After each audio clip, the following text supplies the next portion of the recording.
Now, it's great fodder for candidates, actually. The primaries that are going on right now. Well, I never do any political humor. I never do any topical stuff. So the only place I get to talk about something like that is a place like here, you know, or in interviews and stuff. But you see, I like a guy like Buchanan interests me because I just want to see his neck explode. You know, it's the same reason I was fascinated with Mike Ditka as a coach. I say, why don't they just put an isolated camera on him, and sooner or later this vein is going to. So I just like.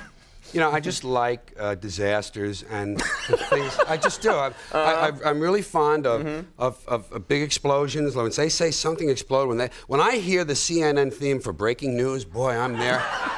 And the bigger the explosion, the better I like it. I really don't care. I don't care. I like it when a lot of people die. It's a little sick, I know that, but I do. I like it when a lot of people die. It's fun. I always wish that it happened during rush hour. You know, they always say, gee, if it happened during rush hour, it would have been much worse. I say, yeah. You know, it would have been so nice. I just, yeah. You see, I root, I got to tell you, ultimately, I root.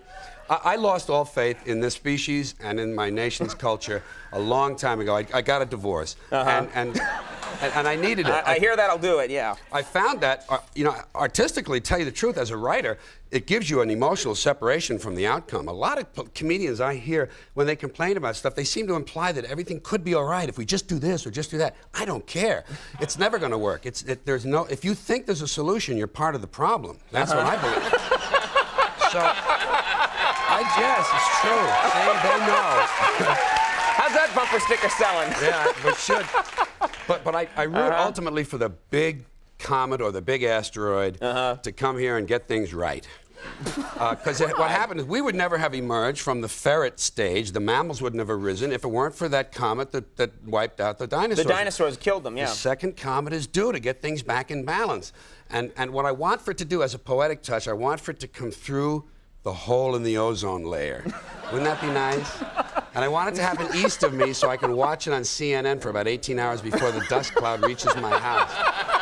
It's just the way I am. So would you say that you hate people? I mean, is that a fair thing to say? No. Individually, I love them. Every person I meet, I sort of like, and I'm not trying to be corny here, but I see the universe in them. You can see a part of everything in everyone, and they're just wonderful to look in their eyes. But when they start to group, when they get into clots, when there's, for instance, groups even as small as 2. Here's a good example. So the 2 of us, That's yeah. right. Not as good as each of you separate. Right, all right. What happens is they begin to surrender the beauty of the individual for the sake of the group. Even like a guy, like, you know how if there's a bunch of guys hang around together in high school or college and then one of them gets married, he changes. He's in a group, and the wife will say, well, you know, he's just wonderful with the kids at home, but when he's with those morons at the bar, he's different. And the guys will say, hey, he was such a good guy, but when he's with Linda, man, the guy's, you know, just a drag. People change. And then the bigger the group, as the group gets bigger, 6, 8, 12, 15, 115,000, they begin to have hats, armbands, little slogans, lists of people they don't like, and it gets out of hand. So I'm in favor of people one by one, but in large groups, I would like to see them disappear. Oh, so that's where you want the comet all net through the ozone layer. We have to get back to the ferrets. The only hope. This is very, very nice. But actually. it gives me something to hope for, message. and it keeps me separate from the rest of the folks. I think you're real fun at a party. Yeah, well, there's no one to talk to about this. Yeah, you know. I wouldn't think so. But it keeps me going. All right. Well, we really sincerely hope you can come back sometime. I will try it. I Will mean, you do I that? told you I'd like to come back. Yeah, There's no reason to plug anything. Yeah, you don't have to plug anything Good. next time. Of Good. course, the HBO special, which you're plugging. Right. George Carlin. Live on the 30th. Okay, George Carlin back in town debuts March 30th at 10 o'clock p.m. on HBO. It'll be hysterical, no doubt about it. It's a good, strong show. It's a good, strong show. Really, it's just so great to have you here. Can I stay? Can I stay a little? Yeah, stay. We would love it. George Carlin, everybody. John Cryer, Robert Schindler coming up. We'll be right back.